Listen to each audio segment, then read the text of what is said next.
Ravi de vous retrouver sur France 24 à l'heure de Paris Direct. Nous sommes ensemble jusqu'à 15 heures. L'information décryptée en temps réel. Nous allons évidemment revenir aujourd'hui sur cette étape hautement symbolique qui provoque l'ire d'Israël.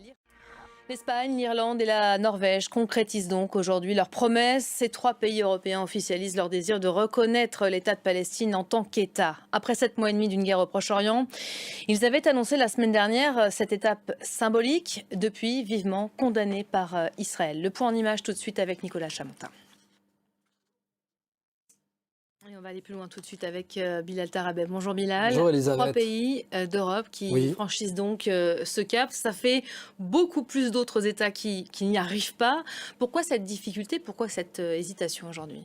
Alors d'abord, il y a une première raison qu'on pourrait appeler une raison technico-diplomatique. Voilà, sachant qu'on est en plein processus, on se prépare pour les élections européennes, d'où ces Absolument. questions d'agenda qui prennent tout leur sens aujourd'hui. Merci Tout à beaucoup Bilal pour le décryptage. On va aller voir ce qui se passe du côté du terrain. La situation s'est encore envenimée ces dernières heures.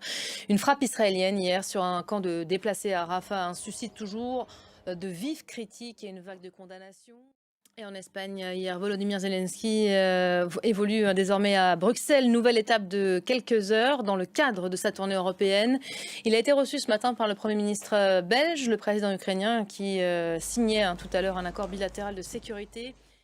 Hier, pendant près de 45 minutes, Emmanuel Macron a appelé les Européens à se réveiller. Un vent mauvais souffle en Europe. La Russie sera là demain, après-demain, ainsi alerté le chef de l'État depuis Dresde, dans l'ex-RDA.